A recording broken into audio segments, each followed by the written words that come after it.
Study centre में आपका स्वागत है।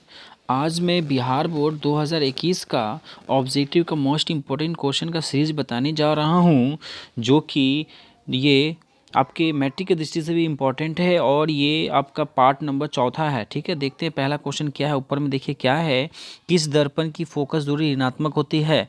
तो हम देखते हैं, हम पहले भी क्वेश्चन को शायद इस सेट को बता चुका हूँ, फिर आप देख लीजिए, क्योंकि सेट जितना ज़्यादा आप देखिएगा उतना ज़्यादा आपके लिए फ़ायदा होगा।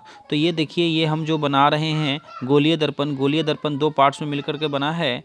ये जो मैं चित्र बना रहा हूँ ये गोलीय दर्पण की है। गोलीय दर्पण 2 पार्ट्स में बढ़ जाता है, एक होता है उत्तल दर्पण और एक है अवतल दर्पण। तो जिस दर्पण का परावर्तक सतह उठा हुआ होता है उसे हम जिस दर्पण का परावर्तक सतह उठा हुआ होता और उसे हम बोलते हैं उत्तल दर्पण। तो उत्तल दर्पण में यहाँ देखिए दोनों का प्लस और माइनस कहाँ पर होगा, ये बीच का जो इसको बोलते हैं वक्रता केंद्र। वक्रता केंद्र के जिधर भी होगा उधर वो वक्रता केंद्र जिधर होगा उधर ही आपको फोकस दूरी होगा। तो देखिए यहाँ पर अवतल दर्पण का जो ये अवतल दर्पण है, ठीक है, ये अवतल दर्पण का जो वक्रता केंद्र है वो परावर्तक सतह की तरफ है। तो परावर्तक सतह की तरफ है, तो परावर्तक सतह की तरफ जो होगा वो हमेशा माइनस होता है और जो रंगा हुआ भाग होता है वो हमेशा प्लस होता है। परावर्तक यहाँ ध्यान दीजिए, इस इधर उत्तल दर्पण में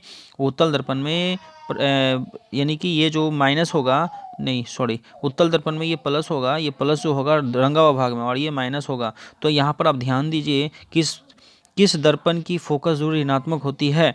तो फोकस दूरी जो ऋणात्मक होती है वो अवतल दर्पण की होती है। यहाँ आप खुद देख सकते हैं, यहाँ पर ये है फोकस, जिधर ध्रुव होगा उधर ही फोकस होगा। तो ये देखिए, ये जो लाइन हम खींच रहे हैं, डार्क कर रहे हैं, ये माइनस किधर है, अवतल दर्पण में ये जो फोकस दूरी की तरफ क्या होता है, माइनस होता है, इसलिए इसका आंसर जो होगा 1 का 1 होगा। अब हम आते हैं नेक्स्ट क्वेश्चन नंबर 2 बोल रहा है कि अगर दर्पण की फोकस दूरी f और वक्रता त्रिज्या r है तो संबंध क्या होगा। तो f बराबर r/2 होता है, ये f बराबर r/2 होता है। इसमें एक और केस होता है r बराबर 2f, r बराबर 2f, r बराबर क्या होता है 2f।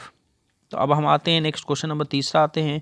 क्वेश्चन नंबर 3 में बोल रहा है सामान्य दृष्टि के लिए न्यूनतम दृष्टि दूरी कितनी है। तो वो होगा 25 cm। देखिए 25 cm, 25 तो 3 है, यहाँ गलती से भी 25 मीटर नहीं मारना है, गलती से भी 25 मिलीमीटर नहीं मारना। हमेशा ये जो याद रखना बहुत इंपॉर्टेंट क्वेश्चन है, हर साल पूछता है किसी न किसी, आपको दो पाली में आपका एग्जाम है, किसी न किसी पाली में ये क्वेश्चन जरूर रहेगा, देख लीजिएगा।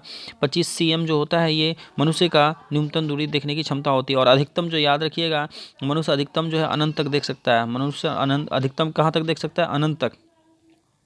मनुष्य जो है अधिकतम कितना दूरी तक देख सकता है, अनंत। जैसे हम बैठे बैठे चांद को देख रहे हैं, चांद की दूरी समझिए एक तरह से अनंत ही है, सूरज की दूरी अनंत ही है, तारा की दूरी अनंत ही है। तो इस तरीके से हम बहुत दूर तक देख सकते हैं, इसलिए हम कह सकते हैं हम लोग जो है समान जो इसका आँख है वो अनंत दूरी तक देख सकता है। नेक्स्ट क्वेश्चन नंबर 4 देखते हैं। क्वेश्चन नंबर 4 में बोल रहा है कि श्वेत प्रकाश का कौन सा रंग किसी प्रिज्म से गुजरने के पश्चात सबसे कम झुकता है। सबसे कम जो झुकता है वो लाल कलर का जो झुकाव सबसे कम होता है, ठीक है, लाल कलर का जो झुकाव होता है सबसे कम होता है, और सबसे ज़्यादा झुकाव जो वो बैगनी कलर का होता है। नेक्स्ट क्वेश्चन आते हैं, क्वेश्चन नंबर 5 देखते हैं। क्वेश्चन नंबर 5 में बोल रहा है कि क्वेश्चन नंबर 5 में बोल रहा है मानव आँख की रेटिना द्वारा बनाई गई छवि होती है। तो मानव आँख द्वारा बनाई गई रेटिना जो होता है वास्तविक और सीधा होता है। नेक्स्ट क्वेश्चन आते हैं, क्वेश्चन नंबर हम आते हैं, देखते हैं क्या है। क्वेश्चन नंबर 6 में देखिए क्या बोल रहा है, आकाश। क्वेश्चन नंबर 6 में बोल रहा है कि आकाश का रंग नीला क्यों प्रतीत होता है। तो प्रकाश के पूर्ण प्रकीर्णन के द्वारा, यानी 6 का जो आंसर होगा ये 2 होगा। प्रकाश के प्रकीर्णन के द्वारा आकाश का रंग जो है वो नीला दिखता है। नेक्स्ट 7 नंबर क्वेश्चन देखते हैं। 7 नंबर क्वेश्चन में बोल रहा है क्या कि किस दर्पण में वस्तु का प्रतिबिंब बड़ा होता है। वो याद रखिएगा, तो वो जो आंसर होगा अवतल दर्पण में वस्तु का प्रतिबिंब जो होता है वो बड़ा होता है निम्नलिखित, और समान जो होता है वो समतल दर्पण में। 8 नंबर क्वेश्चन देखते हैं, कौन सा है निम्नलिखित में से कौन सा लेंस निकट दृष्टि दोष को दूर करने के लिए किया जाता है। निकट दृष्टि दोष को दूर करने के लिए हमेशा यूज जो होता है वो अवतल दर्पण होता है। निकट दृष्टि दोष को दूर करने के लिए हमेशा अवतल दर्पण का यूज होता है, और अवतल लेंस का यूज़ होता है। और निकट दृष्टि दोष जनरली जो होता है, जिसमें फिर से मैं एक बार रिपीट करना चाहता हूँ, निकट दृष्टि दोष जो है जिसमें निकट की वस्तु साफ साफ दिखेगी और दूर की वस्तु धुंधली दिखेगी, और इसका निवारण के लिए अवतल लेंस का उपचार किया जाता है। दूरदृष्टि दोष जिसमें दूर की वस्तु दिखेगा और नज़दीक की वस्तु धुंधली, दूर की वस्तु साफ साफ दिखेगी और नज़दीक की वस्तु धुंधली दिखेगी, तो उसमें उसका निवारण के लिए उत्तल लेंस का यूज़ होता है। और एक चीज़ समझाना चाहता हूँ मैं, उत्तल लेंस को अभिसारी लेंस कहते हैं और अवतल लेंस को अपसारी लेंस कहते हैं। इस वीडियो को आप बार बार देखिए, बहुत ही इंपॉर्टेंट है। इसका मैं सेट टोटल एक प्ले लिस्ट में डाल दिया हूँ। ये चौथा ये वाला वीडियो जो है लगभग चौथा वीडियो है ऑब्जेक्टिव का। ये टोटल एग्ज़ाम से जस्ट आप लोगों का एग्ज़ाम 17 फरवरी को है। 17 फरवरी से पहले इस टोटल सीरीज को आप एक बार देख लीजिएगा, स्पीड करके, दुगुना स्पीड करके इसको 2 बार 3 बार ज़रूर देखिएगा, और देखने के बाद ज़रूर जो है आपको ये क्वेश्चन इसमें से ज़रूर आपको मिलेगा। ठीक है, हम नेक्स्ट क्वेश्चन में आते हैं। क्वेश्चन बोल रहा है निम्नलिखित में से कौन सा, क्वेश्चन नंबर हम आते हैं 9 में, निम्नलिखित में से कौन सा उपकरण विद्युत धारा की उत्पत्ति दर्शाता है। विद्युत धारा की जो उत्पत्ति दर्शाता है वो होता है गैल्वेनोमीटर। नंबर 10, क्वेश्चन नंबर 10 में बोल रहा है दाएं हाथ के अंगूठे के नियम किसे प्रतिपादित करती है। तो दाएं हाथ के अंगूठे जो वो मैक्सवेल के दक्षिण हस्त नियम को प्रतिपादित करती है। दाएं हाथ के अंगूठा जो है ये मैक्सवेल के, याद रखना है, मैक्सवेल जो है सिर्फ दाएं हाथ के अंगूठे का वो नियम को प्रतिपादित किया, और फ्लेमिंग दाएं और बाएं दोनों का किया है। नेक्स्ट क्वेश्चन है विभव का एसआई मात्रक क्या होता है। तो विभव का एसआई मात्रक जो होता है वो वोल्ट होता है। विभव और विभवांतर का एसआई मात्रक वोल्ट होता है। वीवीआई क्वेश्चन है ये भी, यानी वोल्ट का एसआई मात्रक क्या, वोल्ट किसका एसआई मात्रक होता है। तो ध्यान में रखना है वोल्ट जो होता है वो विभव और विभवांतर का एसआई मात्रक होता है। नेक्स्ट आते हैं क्वेश्चन नंबर 12 में बोला निम्नलिखित में से कौन सा, क्वेश्चन नंबर 12 में बोला निम्नलिखित में से किस संयोजक द्वारा प्रतिरोधकता मान बढ़ता है। तो किसके द्वारा प्रतिरोधकता का मान बढ़ता है। तो याद रखना है इसका जो होगा श्रेणी क्रम में प्रतिरोधकता का मान बढ़ता है और समानांतर क्रम में प्रतिरोधकता का मान क्या होता है, घटता है। नेक्स्ट क्वेश्चन आते हैं, क्वेश्चन नंबर हम आते हैं 13। क्वेश्चन नंबर 13 में बोल रहा है, देखिए ध्यान से,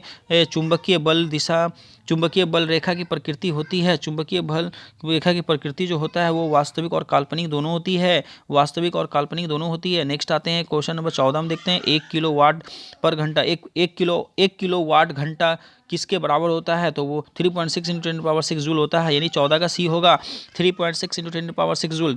फिर से मैं रिपीट कर रहा हूँ, 3.6 × 10⁻6 जूल होता है, 14 का सी होगा। 15 में आते हैं, क्वेश्चन बोला है नवीकरणीय ऊर्जा का स्रोत क्या। नवीकरणीय, पहले हम समझ लेते हैं नवीकरणीय किसे कहते हैं। ऐसा संसाधन जो यूज़ करने के बाद खत्म ना हो, पुनः वो रिकवरी हो, यानी यूज़ करने के बाद पुनः रिकवरी हो, उसी को हम नवीकरणीय संसाधन कहते हैं। नवीकरणीय संसाधन के अंतर्गत जो वो सौर सेल आता है। सूरज कभी खत्म नहीं होने वाला है, इसलिए सूरज जो होता है ये हमेशा जब तक पृथ्वी रहेगा तब तक सूरज रहेगा, जब तक दुनिया रहेगा तब तक सूरज रहेगा, इसलिए हम कह सकते हैं कि सौर ऊर्जा तो है ये नवीकरणीय ऊर्जा है। नेक्स्ट आते हैं क्वेश्चन नंबर 16। क्वेश्चन नंबर 16 में बोल रहा है, देखिए बढ़िया से समझना है कौन सी लेंस है अपसारी लेंस कहलाती है। अभी जस्ट में बोला अपसारी लेंस जो कहते हैं उसको हम अवतल लेंस को अपसारी लेंस कहते हैं, अवतल लेंस को अपसारी लेंस कहते हैं और उत्तल लेंस को अभिसारी लेंस कहते हैं। क्वेश्चन नंबर 17 में आता है। क्वेश्चन नंबर 17 में प्रकाश का प्राथमिक वर्ण क्या है। प्रकाश का प्राथमिक वर्ण कौन है। तो इसका जो आंसर होगा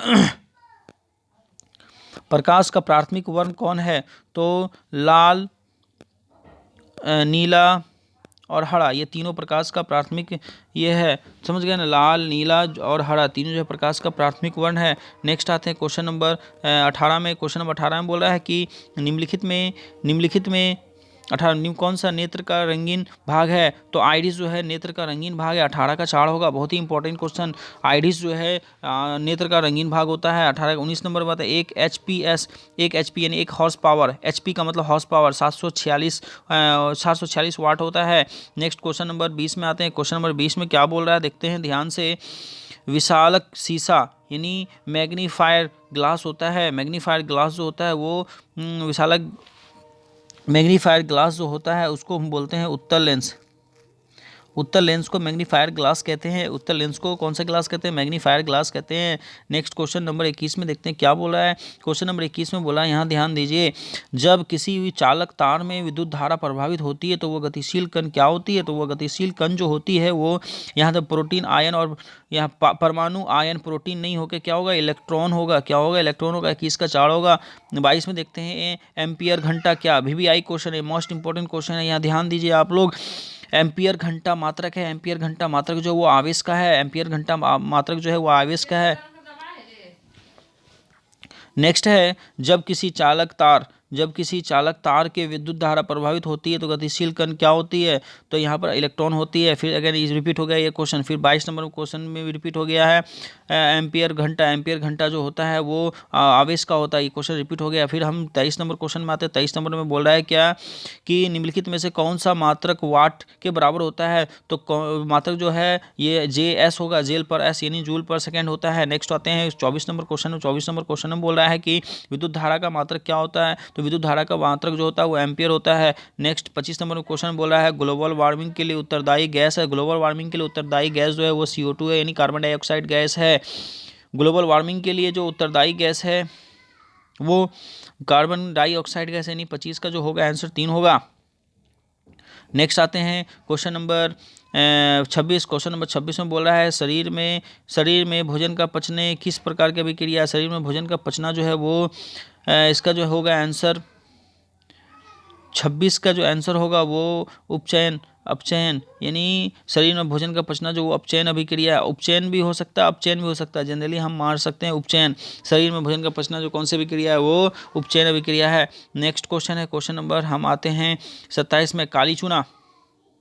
काली चूना जब जल में डाला जाता है तो अभिक्रिया करके क्या बनता है, काली चूना जब जल में डाला जाता है तो वो अक्षेपी करती है, 27 का 1 होगा। 28 में क्या बोला देखते हैं। 28 में बोला निम्नलिखित में से सबसे अभिक्रियाशील कौन है, सबसे अभिक्रियाशील जो 28 में होगा इसका आंसर होगा Cu यानी कॉपर सबसे अभिक्रियाशील है। नेक्स्ट है चूना पत्थर का रासायनिक सूत्र क्या होता है, तो चूना पत्थर का रासायनिक सूत्र जो होता है चूना जल का रासायनिक सूत्र CaHO2 होता है, ये यानी 29 का 4 होगा।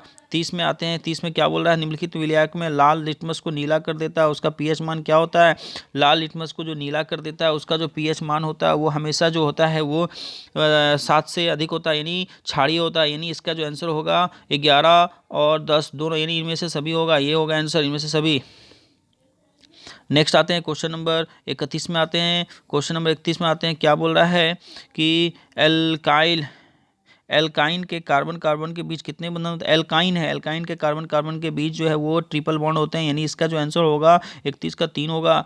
32 में आते हैं ग्लूकोज का आणविक सूत्र क्या होता है, ग्लूकोज का आणविक सूत्र C6H12O6 होता है। नेक्स्ट आते हैं 33 में बोल रहा है उच्च वसीय अम्लीय के सोडियम लवण कहलाते हैं, तो उच्च वसीय सोडियम लवण कहलाती है वो साबुन कहलाता है।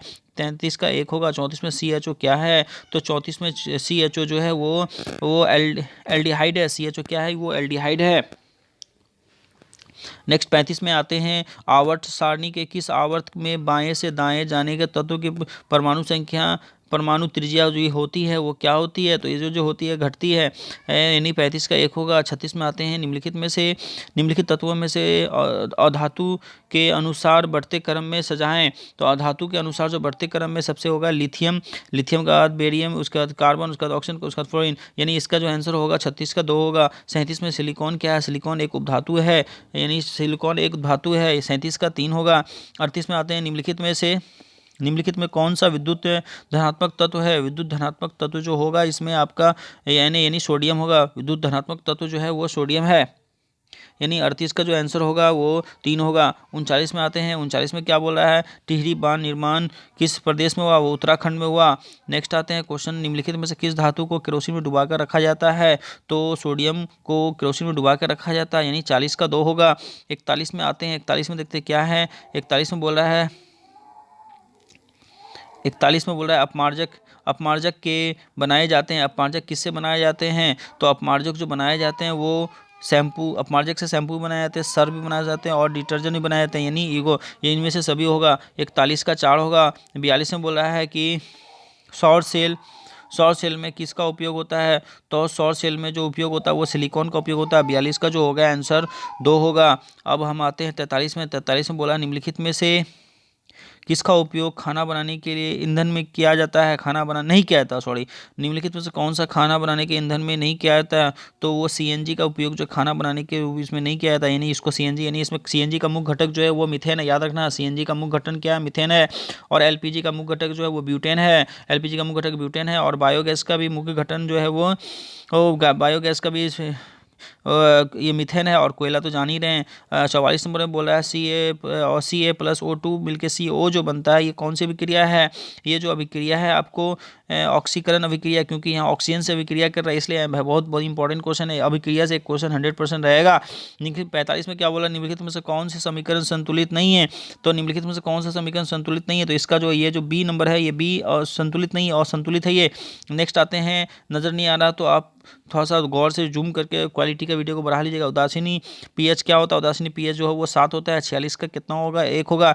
47 में क्या बोला, यहाँ ध्यान दीजिए, 47 बोला निम्नलिखित में से कौन सा दुर्लभ अम्ल है, तो दुर्लभ अम्ल जो है इसमें CH3COOH है, सबसे दुर्लभ अम्ल है यही। नेक्स्ट है क्रायोलाइट अयस्क है, क्रायोलाइट किसका अयस्क है, क्रायोलाइट जो अयस्क है ये एल्युमिनियम का, क्रायोलाइट जो अयस्क है ये क्या है, एल्युमिनियम का, यानी 48 का 4 होगा।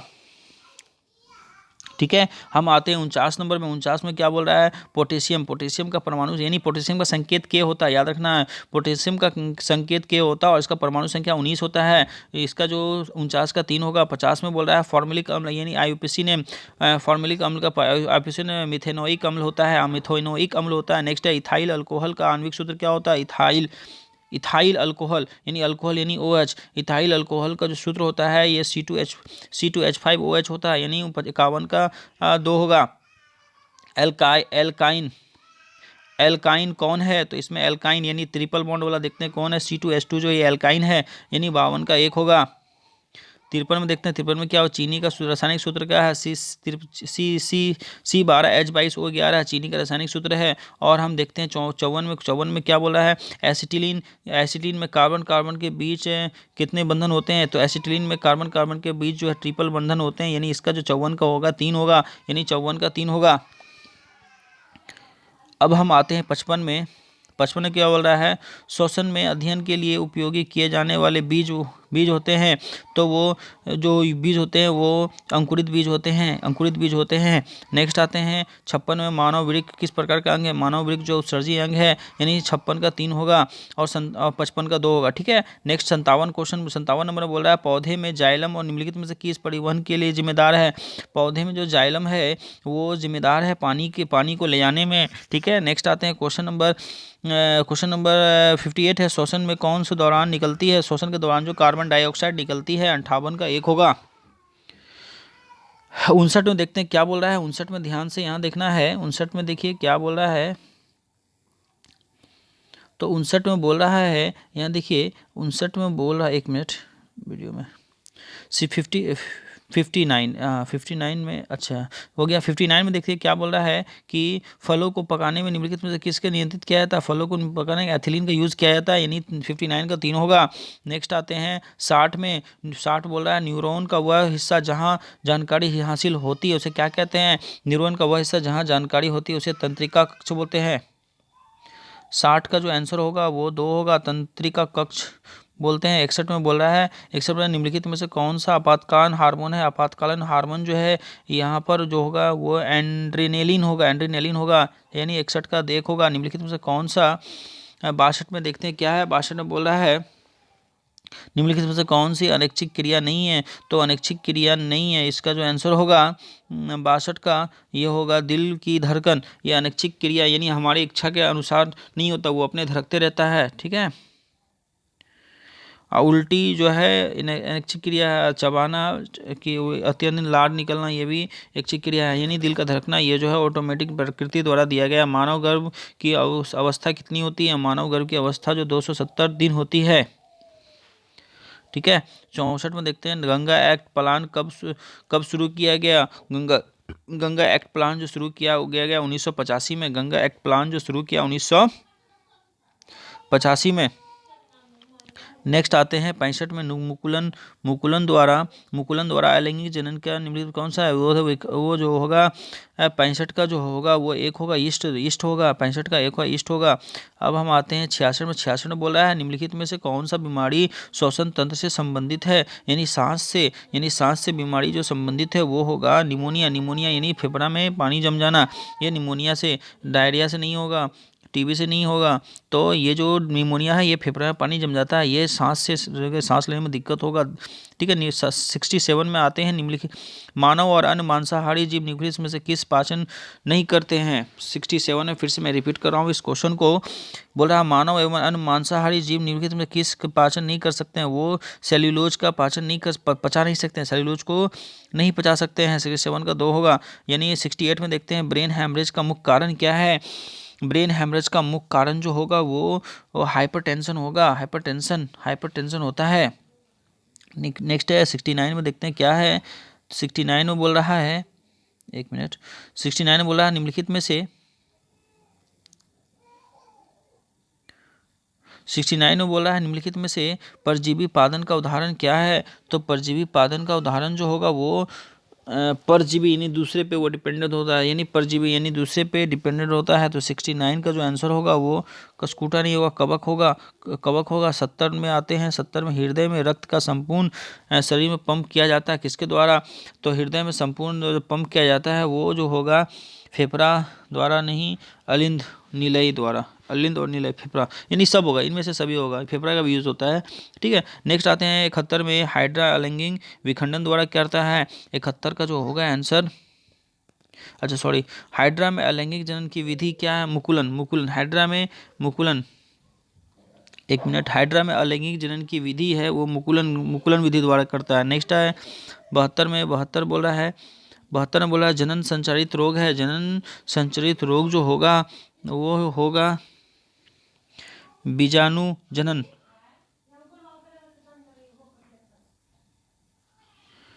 जनन संचारित रोग है, तो जनन संचारित रोग जो, एक मिनट, 72 में क्या बोल रहा है? जनन संचारित रोग है, तो जनन संचारित रोग जो है वो सिफिलिस भी, एड्स भी है, गोनोरिया भी, इनमें से सभी होगा। उसके बाद हम आते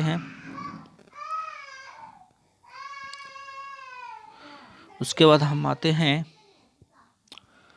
पुष्प का सबसे बाहरी भाग को क्या कहते हैं? 73 में देखते हैं। 73 में पुष्प के सबसे बाहरी भाग को बाह्य दलपुंज कहते हैं।